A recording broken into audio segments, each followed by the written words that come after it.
నమస్కారం JP news కు స్వాగతం 2019లో వైసీపీ ప్రభుత్వం హయాంలో తిరుపతి జిల్లా డక్కిలి మండలం డక్కిలి పంచాయతీ పరిధిలో జరిగిన అవినీతి బాగోతం ఒక్కటిగా బయటపడుతున్నాయి.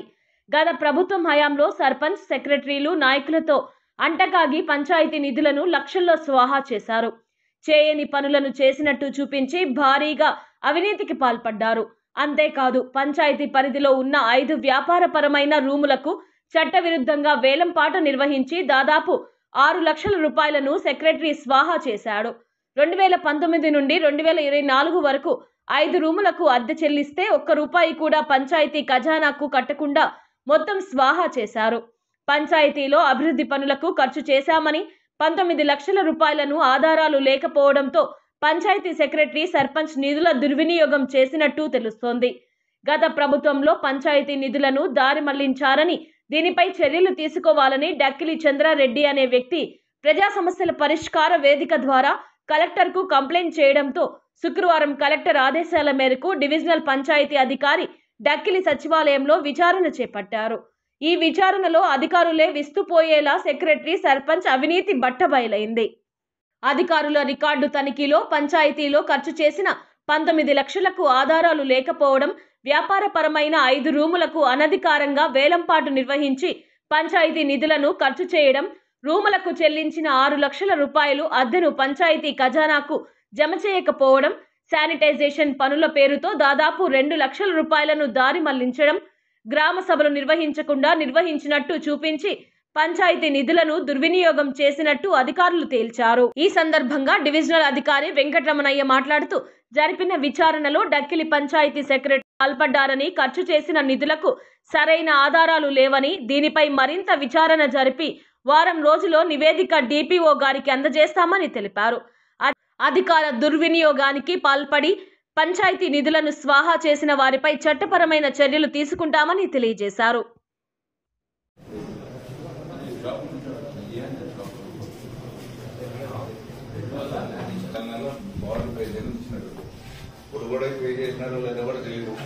గ్రామ పంచాయతీ అభివృద్ధి కోసం గవర్నమెంట్ అయితే భాస్కర్ రెడ్డి మా బావగారు ఏం చేశారంటే నాన్న అప్పుడు మన పంచాయతీ డెవలప్మెంట్ కోసం ఏదైనా షాపింగ్ ఏదైనా కడదామని ఒక 7-8 సెంట్లు శాంక్షన్ చేసి తీసుకొచ్చారు. దాంట్లో 5 షాపులు కట్టారు. కొన్ని పాడి 1/3 రెంట్ కింద దాన్ని 3,000కి తెచ్చారు. రేట్ ఎక్కువ పడుతున్నందు వల్ల అది ఎవరికి తెలియలేదు. బెనిఫిట్ చేయడం కోసం తగ్గించి ఇప్పుడు ఒక రూమ్ ఉంది కదా సార్, మీరేం చెప్తారు? ఈ రూమ్ రెంట్ మినిమం 3,000 మాకు చెప్పారు అనుకుంటున్నాం. మాకు నచ్చితే 5,000కి పడుకుంటాం, లేకుంటే 6,000కి పడుకుంటాం. లేకపోతే మాకు అంత బిజినెస్ జరిగింది అనుకుంటే పాడం 16,000 17,000కి రూమ్ రెంట్ పాడి దాంట్లో 1/3 అద్దె కట్టించుకున్నారు. దాంట్లో కూడా నో పెయిడ్. 3 సంవత్సరాలు 4 రూములు నో పెయిడ్. కావాలంటే ఆయన ముందే చెప్తున్నాం మేము ఉద్దేశం. తర్వాత అసలు మేము డక్కిలో లోకల్ పడాలి. ఇప్పుడు ఇది హెడ్ క్వార్టర్ సార్. చుట్టుపక్కల గ్రామాల నుంచి కూడా వస్తారు వ్యాపారాలు చేసుకున్న వాళ్ళు, అంగళ్ళు పెట్టుకున్న వాళ్ళు. బయట వాడు ఎవరు పాడేదానికి లేదని చెప్పి మేమే పాడాలని చెప్పి ఆక్షన్ బోర్డు పెట్టారు. అసలు అవతల పార్టీ మనిషి అనేవాడే దాంట్లో 25 మంది లిస్టులో లేరు. ఆ రోజు పరిస్థితి పాడేదానికి లేదు మీరు. అంటే దాంట్లో 2 రకాలుగా చేశారు సార్. దాంట్లో నేను 16,000 పాడాను కదా, నాకు ఒక్కడికే తెలుసు ఆ రూమ్ రెంట్ ఎంత.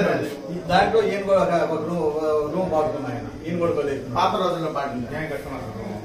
ఆయనే కడుతున్నాడు. ఆధార్ కార్డు అన్ని ఉన్నా కూడా మీరు పాడేదానికి లేదు, మేము చెప్పిన వాళ్ళే పాడాలని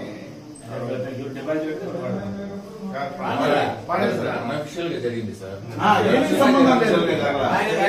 సంబంధం లేదు. మన దృష్టికి వచ్చింది ఇప్పుడే కదా, గవర్నమెంట్ పెట్టే యాక్షన్ కాదు కదా. మీరంతా గ్రామస్తులు ఒక ఏదో మేము గ్రామస్తులు మేము గవర్నమెంట్ తరఫున మీ అనిపెట్టే వాళ్ళు పెట్టారు. దానికి రిజిస్టర్ ఉండదు సార్. సంబంధం అది ఇవ్వలేదు సార్. మీరు ఇంటికి ముందు ఇచ్చారు. రూమ్ నెంబర్ 1 3,000 ఇచ్చారు. రూమ్ నెంబర్ 2 4,000, 3 3,000, 4 4,500, 5 వచ్చి 4,500. ఈ విధంగా రేట్ చేస్తుంది. దీనిపై నా వేలం జరుగుతుంది. అదేంటే సార్ అప్పుడు ఆ రిజిస్టర్ వర్క్ ఇవ్వనండి. ఎంత రాస్తున్నారు? 16,000 17,000 ఎంతకు పాడారు సుభాష్?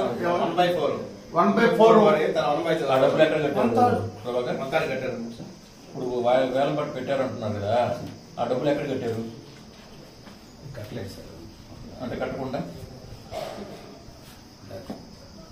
అంటే యానం పాటకి డిపాజిట్ కట్టించుకున్నారు కదా, అది ఏ రూపంలో కట్టారు? డిడి రూపంలో కట్టారు, క్యాష్ రూపంలో కట్టారు? అసలు రాలా, లెక్కలోకి రాలా.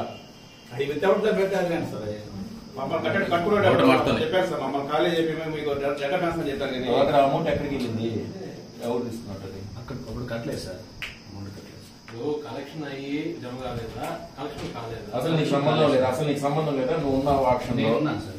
నువ్వు ఉంటే ఆక్షన్ జరుగుతుంటే నువ్వు ఎట్లా కాకుండా అనఫిషియల్ ఆక్షన్ అయితే నువ్వు ఎట్లా పెడతావు? జగన్ ఎట్ట పెట్టదు అసలు? సంబంధం సంతకం లేదు. ఆ క్యాష్ ఆ డబ్బులు ఎక్కడికి వెళ్ళాయి? ఏ అకౌంట్ ఆ డబ్బులు వచ్చాయి? ఎంత జరిగింది? లిస్ట్ ఉందా? 5 రూములకు కానీ 1 రూమ్ కి అగ్రిమెంట్. నువ్వు ఎవరు? అసలు నువ్వు వేలపాటు ఎట్ట పెడతావు? నీకు ఏ అధికారం ఉంది? ఈ వాటికి ఏ అధికారం ఉంది? ఏ విధంగా అసలు ఏంటి ఇంత ఇర్రెగ్యులర్ గా చేసేసి అన్ని అక్షర ఉద్యోగం చేయాలంటే ఆస్తులు ఉన్నాయా? నీకు తెలియదా? గవర్నమెంట్ ఎంప్లాయీ కదా, వాళ్ళ సవాలు చెప్పచ్చు సార్. ఈ వాటి చెప్పచ్చు. ఎప్పుడు బాధ్యత నీది. ఈ వాటి సంతకం ఎక్కడ ఉంది? అక్కడ బాధ్యత ఎవరిది? గ్రామ పంచాయతీ. సంతకం వేలాల అధికారం ఉంది గ్రామ పంచాయతీ. ఉన్నాయా? ఆ రోజు ఆ గ్రామ పంచాయతీ గురువు సెక్రటరీ ఉంటాడు. అందుకోసం ప్రభుత్వం పంచాయతీ సెక్రటరీ ఎందుకు పెట్టారు? నిబంధనలు ఏ విధంగా కలపడానికి సెక్రటరీ పోస్ట్ పెట్టింది. అంటే కళ్ళు మూసుకొని ఉండడానికి కదా సెక్రటరీ పోస్ట్ పెట్టింది. ఎంత ఇల్లీగల్ గా చేస్తే చెప్పు నువ్వు. ఊరు కాపాడతా నేను.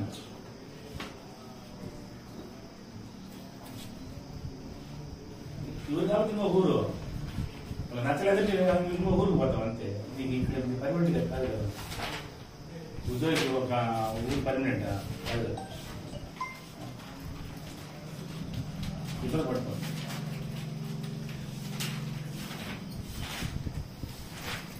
చూడండి ఒకసారి.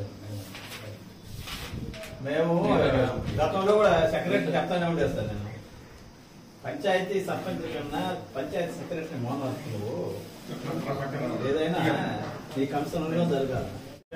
కరెక్ట్ కూడా లేదు అధికారం. యాక్షన్ పెట్టాల్సిందే.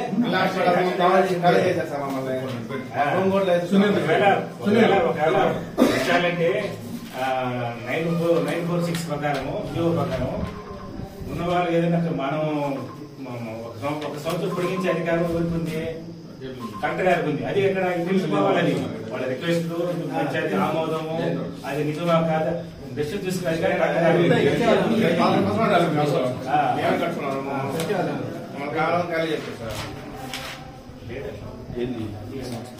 పొడిగించే అధికారం మనకి వేళాలు జరగాల్సింది. 15th ఇది ఎంటోమెంట్ పెద్ద కూడా దేవుడు సంవత్సరం యాక్షన్ పెడతాం. 23 అందరూ మా వాళ్ళే వస్తారు. ఈ 2 క్యాష్ బుక్ మాకు ఉండేవాళ్ళు అదే చెప్తున్నారు. వచ్చి నువ్వు అనుకుంటే 5% పెంచి రాసి ఇచ్చి అంటున్నాయి. ఓపెన్ టెండర్ పెడతాం తప్ప ఈ 30 మళ్ళీ ఈ సంవత్సరం 10 లక్షలు పోయింది అనుకో, వచ్చే సంవత్సరం 15% దాని మీద ఎక్స్ట్రా వచ్చి ఇస్తాం. మేము ఇచ్చిన కండిషన్ లో ఉంటుంది. కండిషన్ లో చెప్తాము అదనం ఉంటేనే ఇస్తాం. ఆ పీరియడ్ దాటగానే ఆటోమేటిక్ గా వాళ్ళకి లీజ్ రద్దు అవుతాయి. కండిషన్ లో ఇస్తాం. ఫీజు రద్దు అవుతుంది సార్. 3,700 అది మేము వచ్చి అడిగినాక 14 సంవత్సరాల తర్వాత రూమ్ ఉండేది మీకు తెలిసింది సార్. అంతకుముందు మీకు కూడా తెలియదు. ఆ పరిస్థితి ఉంది. మేము వాళ్ళకు పాఠశాల పాడుకున్న తర్వాత వాళ్ళ కండిషన్ మీద మేము సంతకాలు తీసుకుంటాం. ఈ కండిషన్ కింద మేము ఒప్పుకుంటున్నామని సంతకాలు తీసుకుంటాం.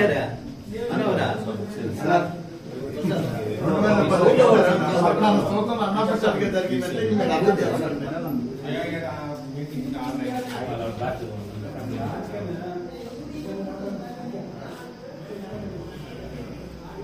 ఏంది ఈ 2 ఉండేది ఇది కోచ్ జరిగిన తర్వాత వేలం పాట జరిగిన ఎవరైతే ఎంచు పాట పాడతారో వాళ్ళకు పంచాయతీ ఒక అగ్రిమెంట్ ఇస్తుంది. అగ్రిమెంట్ ఇస్తుంది. ఆ అగ్రిమెంట్ ప్రకారం వాళ్ళు కండిషన్ ఉంటుంది. అగ్రిమెంట్ లేదు ఇదే ఇప్పుడు ఉంటుంది. అగ్రిమెంట్ చెప్పేసి లేదు అక్కడ కామాట్లేదు. భూమి ఇతనే కట్టుకున్నాడు. ఇది ఇతను ఖాళీ మొత్తం అమౌంట్ కట్టేస్తాం సార్. కట్టేసినాడు. రూమ్ కావాలని ఖాళీ చేయించాడు. రాయితీ ఖాళీ చేయించాడు. అంటే మా మనిషి కాదు. మనుషులు ఖాళీ చేపిస్తుండ్రు. వాళ్ళు మనుషులు కదా, మనిషి కాదు. అందువల్ల కదా డిపాజిట్ లో సామాన్లు డిపాజిట్ కట్టుకోలేకపోతారు. నువ్వు రాలని చెప్పి వాళ్ళ వరకు తీసుకోవచ్చని చెప్పి చేశారు. వాళ్ళ మనిషి అయినా వాళ్ళ మనిషి కాకుండా అది తీసుకున్నది రికార్డు పరంగా రాయాలి కదా, రావట్లేదు కదా. ఏలం పెడతాం. ఆ డబ్బులు కూడా పడవు. ఊరేం పడుకోవచ్చు, ఎలా పడుకోవచ్చు, ఒక ప్యాకెట్ పెడుతున్నావా గుడి కాడ ఎక్కడ పొరపాటు కూడా రాదే. కాబట్టి ఎంతమంది మాకు కాబట్టి అది డెవలప్ అయి ముందుకు పోతా ఉంది. అది కాబట్టి బయట అందరూ బయట తెల్లారికి అందరూ పడతారు. ఆవులు పాటు కూడా అందరూ పడతారు. అసలు పొరపాటు ఏది ఏంటారో తెలుసా, ముందు సర్పంచ్ సెక్రటరీ స్వామి ఇద్దరు వాళ్ళ కింద అయిపోయారు, బాధిస్తుంది అయిపోయారు అంతవరకే. సర్పంచ్ అది బాధ్యత అయిపోయింది, సెక్రటరీ సార్ బాధ్యత అయిపోతుంది. అవును, ఇది నాకు గట్టిగా మాట ఇది తక్కువ కదా, ఎవరి నిలవేసిన తక్కువ కదా, నిలవేలేదు నిలవేడు భయపడాల్సిన అవసరం ఏంటి? నువ్వు ఉన్నావుదా, నీకు ఉద్యోగం కదా, గవర్నమెంట్ ఉద్యోగం ఏంటి? ఊరు తప్పు ఇంకో ఊరు ఉంది, గవర్నమెంట్ ఉద్యోగం ఏంది ఏం బిల్లు పెట్టలేదు? మేము ఇచ్చిన ఆర్డర్లో కూడా నిర్మాణం ఎక్కడుందయ్యా? 1/8/2024 నుండి 30/8/2025 కాల పరిస్థితి కూడా ఇచ్చాం. బిల్లు చేయలేదు. బిల్ పెట్టలేదు సార్. అవును సార్, మీ రూల్ ప్రకారం పని జరిగిందా? వాళ్ళ సొంత రూల్ ప్రకారం ఫీడ్స్ అది రచించావు నువ్వు. అగ్రిమెంట్ నువ్వు ఎప్పించావు. అవును, ఎప్పించావు. ఒక్కరికైనా ఇదిగా ఉందా? ఇద్దరు పెడతాడు, నువ్వు సర్పంచ్ ఇద్దరు సర్పంచ్ నాకు వద్దే అవుతాడు, నాకు వద్దునే అవుతాడు అయిపోయింది అని చూసి సర్పంచ్ వద్ద రిజైన్ వద్దంటుంది. దానికి ఎందుకు మీరు గమ్మున రూపాయలు అది మన పరిధి దాటి పడితే మేము ఎవరి పని మన పరిధి డిస్ట్రిక్ట్ ఆఫీసర్ తీసుకున్నంత రికార్డు ఏముందని అది మంచిది సర్పంచ్ చూద్దాం చేసుకోవాలి.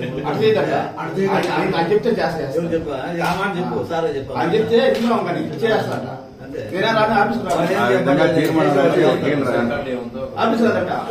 చేసేవాళ్ళు చేస్తారు. మీరు తీర్మానం రాసి ఉండరా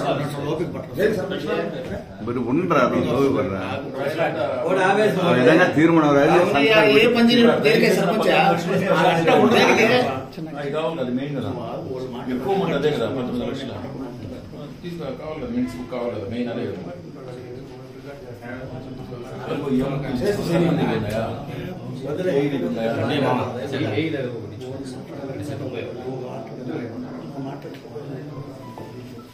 ఇంకా నీ దగ్గర ఏమున్నాయి? మినిట్స్, అటెండెన్స్, ఇవి రెండు ఏం బుక్లు ఎన్ని ఏమి ఇచ్చావో రాసుకొని రికార్డు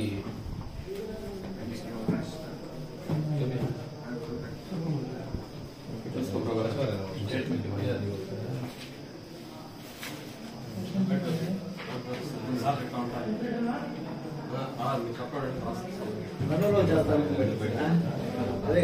ఊరే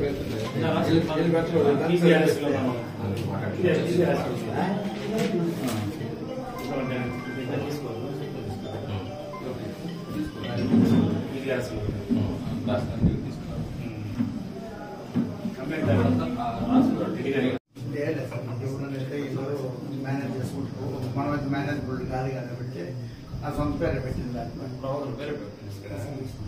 సంరక్షించు కదరా. మాకు ఆమె మాకు చూపెట్టండి అంటే సమస్య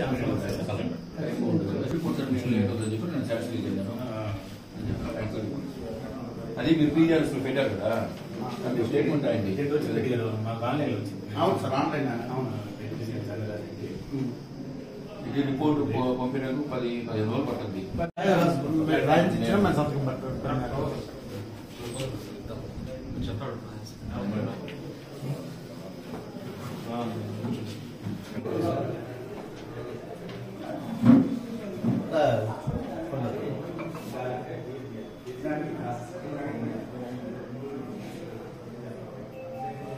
మా సెక్రటరీ మా సర్పంచ్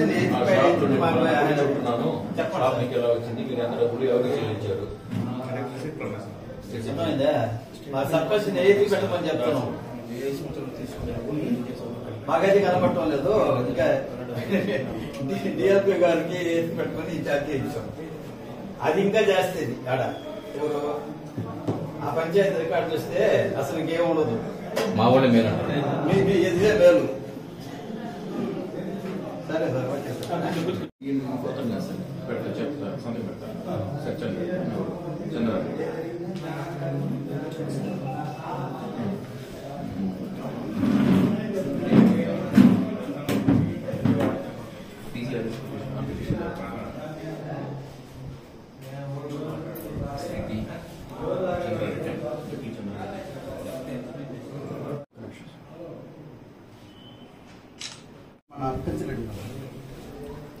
పక్కన వార్డు మెంబర్లు వైస్ సర్పంచ్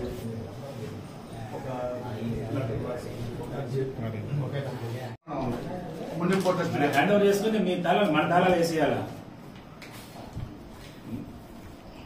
సరే వస్తాం, చూస్తాం సార్, చూస్తాం. చెప్పండి.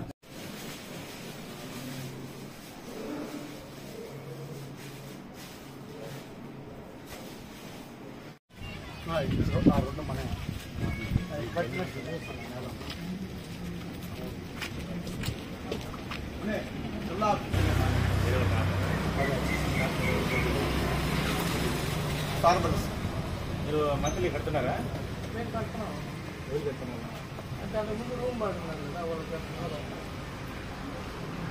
ఎవరన్నా వాళ్ళు అంతకుముందు బాగా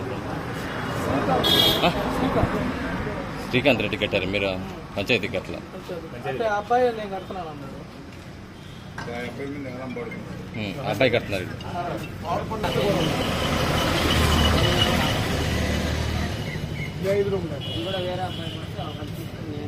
కానీ ఈ అబ్బాయి పంచాయతీ కడుతున్నాడు. ఆ అబ్బాయితో సంబంధం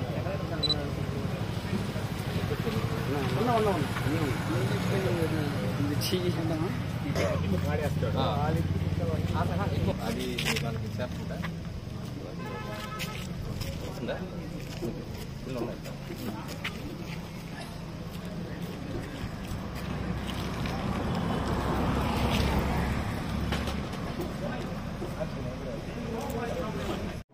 డక్కిలి గ్రామ పంచాయతీపై కలెక్టర్ గారి సీఎంగా జిల్లా కలెక్టర్ గారికి పీజీఆర్ఎస్లో చంద్రారెడ్డి గారు కంప్లైంట్ చేయడం జరిగింది. అంటే డక్కిలి గ్రామ పంచాయతీలో జరిగిన అవినీతి పైన, నిధులు దుర్వినియోగం పైన, అదేవిధంగా షాపుల వేలముల పైన విచారణ జరపవలసిందిగా వారు కలెక్టర్ గారికి కోరి ఉన్నారు. కలెక్టర్ గారి యొక్క ఆదేశాల ప్రకారం ఈరోజు నేను డక్కిలికి రావడం జరిగింది. ఇక్కడ రికార్డులన్నీ వెరిఫై చేసి నిబంధనల ప్రకారం నిధులు జరిగిందా, అదేవిధంగా షాపుల యొక్క పరిస్థితి, వీటిపైన విచారణ చేసి నేను కలెక్టర్ గారికి నివేదిక ఇవ్వడం జరుగుతుంది. సార్ ఇది ఇప్పుడు నివేదిక ఎన్ని రోజులు వస్తుంది సార్? కనీసం మాకు 10 days పడుతుంది. ఇక్కడే వెరిఫై చేయాలి కదా. ఇప్పుడు ఫర్దర్గా ఇప్పుడు ఇక్కడ అవినీతి జరిగిందని తెలిస్తే ఫర్దర్గా యాక్షన్ ఏముంటాయి సార్? ఉంటుంది, సంబంధిత వ్యక్తుల పైన ఉంటుంది, సర్పంచ్ పైన ఉంటుంది, సెక్రటరీ పైన ఉంటుంది, ఇద్దరి పైన ఉంటుంది. ఓన్లీ రూమ్ గురించి మన పంచాయతీ వాళ్ళు మొత్తం సార్? డక్కిలి పంచాయతీ మొత్తం మీద కానీ లేకపోతే రూమ్ మీద వచ్చారు సార్ మీరు? డక్కిలి పంచాయతీ, గ్రామ పంచాయతీ మొత్తం పంచాయతీ నిధులు సమావేశాలు పెట్టలేదని నేను కంప్లైంట్ వచ్చింది. అదేవిధంగా నిధులు దుర్వినియోగం జరిగిందని, అదేవిధంగా షాపులు అనాథరైజ్గా షాపులు ఇక్కడ నిర్వహణ జరుగుతుంది. మీరు ఇప్పుడు రికార్డ్స్ అన్ని ఎంక్వైరీ చేశారు కదా సార్? హోటల్ ఏమైనా అవినీతి మీ దృష్టికి వచ్చిందా? రివ్యూ చేశాము, చాలా వరకు మనకు లోట్లే కనిపించాయి. ఇంకా ఫర్దర్గా మనం ఎంత నిధులు వచ్చాయి, ఎంత డ్రా చేసి, ఎంత రికార్డు ఉంది చూసిన తర్వాత మేము రిపోర్టు. ఇప్పుడు మీరు ఎంక్వైరీ చేసిన దాంట్లో 19 లక్షలకు సంబంధించి ఏదో రికార్డు లేదని అంటున్నారు సార్. ఇప్పుడు సార్ అన్నారు అంటే నిధులు మాత్రం రికార్డు వెరిఫై చేయాలి. అని ఎంపిక చూడాలా, చూడాలా, తీర్మానాలు చూడాలా, ఇవన్నీ ఉన్నాయి కదా రికార్డులు. ఇంకా మనం చెక్ చేయలేం కదా. నిధులు వచ్చిన నిధులకు వీళ్ళు డ్రా చేసినప్పుడు అంటే వినియోగం చేసినప్పుడు పంచాయతీ ఆమోదం పొందారా, వాటికి ఎంబుక్ ఉన్నాయా, బిల్లులు ఉన్నాయా, ఇన్ని వెతుకు చేయాలి కదా. ఇవన్నీ సమాచారం మాకు చేరవేసేదానికి ఒక వారం పడుతుంది. One week easy. Okay, thank you sir. Okay sir.